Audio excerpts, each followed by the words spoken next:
All right. Thank you, everyone, for again watching another student spotlight. I get the opportunity to interview amazing students, and one of these students, Portia Cooper, is here today. Portia, go ahead and introduce yourself. Hi, I'm Portia Cooper. I am a computer science and mathematics double major, and I'm native to Tucson. And in my free time, I like to thrift and hike. That's awesome. Great. So you are local to Sonnen. You had lots of options to pursue your undergraduate education in state, out of state. Why did you pick the University of Arizona? There were two main reasons. First of all, U of A has incredible in-state scholarships. And also, I came in with a lot of dual enrollment credit. So I had already completed CSC 110, 120, 210, 144, technically 244 2, and 252 at Pima Community College in high school. So it just made sense to come to U of A. So this opportunity for dual enrollment was offered, you said, at your high school. What high school did you go to? So it's called Arizona Distance Learning Sequoia Choice. And their like headquarters are in Mesa, but I just took all of my classes in person at Pima Community College. It was really cool. Yeah, that's awesome. And to be able to get that experience of college, university life early on is very helpful, I suppose. That's Yeah, great. definitely. So when did you decide, or what made you decide to pursue computer science as a major? So this is actually closely tied to the University of Arizona.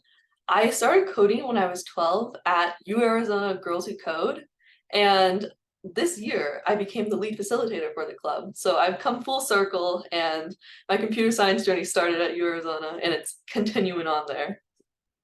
That's such a great program. Can you speak to maybe a little bit more about Girls Who Code and the impact that it has on both yourself and on others? Yeah, so we are trying to close the gender gap in tech as a whole, but specifically Eurozone Girls Who Code. We reach out to all of like the schools in the area that like probably don't have like super strong computer science programs or clubs or anything like that. And we offer like a program where students can come and learn computer science concepts and then build their own final project. This year we had like an AI chatbot final project. We had games and websites. It was really cool. That is really wonderful. And are you seeing a lot of those participants pursuing computer science, just like yourself? A lot of the participants that we've had this year were on the younger side, so like middle schoolers. They all seemed, some of them were interested, some were like, I'd like to do coding in my free time, but I have hope that maybe they'll come to U of A and follow in my footsteps and maybe become a facilitator at the club too. That's awesome. You're cultivating future computer scientists. That's great. So what have you enjoyed so far about your time here at the University of Arizona in computer science? Well, it's been really nice to take these challenging classes. PIMO is really cool, but like being in like the U of A classrooms, the huge lecture halls, and hearing like these like crazy lectures on algorithms and data structures and all that has been super cool. I love taking these challenging classes. And it's also been nice to make friends in the major. Hanging out in Gold Simpson is also very cool. Yeah, we do have some really nice views up here in Gold Simpson, that's for sure. What are your current career goals? Right now, I'd honestly like to get a PhD in CS. It's always sort of been in the plan to get a master's, but I think I want to pursue a PhD and stay in academia. That's great. So you're looking possibly to become a professor then at some point? Probably. I've been doing research this year and it's sort of like just kind of stolen my heart and I could definitely see myself just coming back and just continuing that. So you're doing research this year. Tell us a little bit more about your research experience at U of A. How did you, come across this research experience? How did you get it? What do you enjoy about it? Tell us all about it. So I'm working on independent research with Dr. Mihai Soriano and Dr. Eduardo Blanco. And my work focuses on creating neural classifiers that are robust against hate speech that is laced with homoglyphs. And homoglyphs are visually similar Unicode characters, but even though they like look similar to humans, computers, not the same. So it's been pretty challenging to first collect data to train the model, because it's how do you find data that is designed to evade detection? But I developed a strategy, and I'm currently working on a research paper right now. So hopefully I'll get published. That is really awesome. That's really great. So how do you see this research that you're doing be applicable to like the general population? So I actually got the idea for this research topic in, oh gosh, 2020 maybe? I don't know if you're familiar with the live streaming platform Twitch, but there were these things called hate raids going on. And that's where like a ton of bots would just come and spam like slurs and other like derogatory language in the chats of like smaller marginalized live streamers. And there really wasn't much being done to crack down on this, especially because there were homoglyphs in the text that was being sent to the chats. I actually ran a preliminary study where I like cranked up the auto mod bot to like level 4 on Twitch and like put some like homoglyph text in there. And yeah, it went right through. I had to add like one homoglyph for it to fly. So I think this is a pretty big issue in the real world.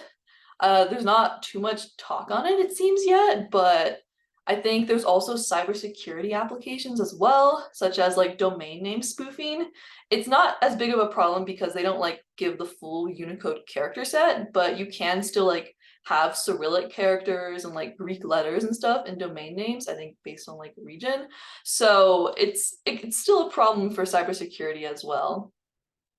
Wow, that's very interesting. Definitely sounds very relevant for sure. So I'm hopeful that that your work gets published. That's really great. You recently received some wonderful recognition from the National Center for Women and Information Technology, the Aspirations in Computing Program Collegiate Award. Tell us about that award and what it means to you to receive that award. I was so excited when I learned I was getting it. This is like the first big award that I've won for my research. And it's a nice pat on the back that like it helped me feel like I'm going in the right direction at least. And NCWIT, I actually got involved with them in high school. They're an organization whose goal is to like increase representation in computing. And I'm probably going to use the funds for the award to buy a nice PC, so I can train models locally, because I currently just have a laptop, and you know, big AI models plus laptop doesn't usually end super well. Well, that's great. I'm glad that you're able to use that award and to in essence apply it to your research. It's really wonderful. So you've done some amazing things in the time that you've been in our department. Um, we have a lot of new incoming students coming in this summer, coming in for the fall. They often look to our experienced students to provide them with some guidance, some advice. So what advice would you give to an incoming student that's pursuing computer science at the U of A? Okay. I think this, might be like kind of hard for some people. I understand procrastination is, it's a big part of sometimes schoolwork. But if you can, start your programming assignments as soon as possible. Student hours, like as soon as you get like 2 days before the assignments due, the student hours are just overrun. So if you can like at least start working on it and get your questions answered like early in the week, it makes a world of difference. It's so much less stressful. Also, like get to know your TAs. They are like the most incredible, smartest people. They both have like good advice about obviously your assignments, but also just like what classes you should take and stuff. So if you can like try to, just have a nice conversation with them and get to know them, I think it'll really help you overall. That's great advice. I agree with you wholeheartedly. I think that advice can be applicable to so many different things, new careers and so on. Get working on those projects early, connect with the right people. That's absolutely right. I love that advice. Thank you for sharing that. Now you've given us some insight about why you pursued computer science, why the University of Arizona, your research and so on. Is there anything else that you want to share with us that you want the audience, the viewers to know? Um, Keep coding. If you're in the CS major or if you're considering it, I recommend sticking with it. It is not an easy major, but just the applications you can do with CS are just they're so cool. Like all the AI stuff that's coming out right now, a little scary, I'll be honest. I recently read an article about computers writing really efficient code, but someone has to write the AIs that will be doing that. So stick with computer science, keep coding. That's great. Well, thanks again, Portia, for taking the time to share your experience and provide us with your unique story. And I hope you have a great rest of your day. Thank you. All right, bye.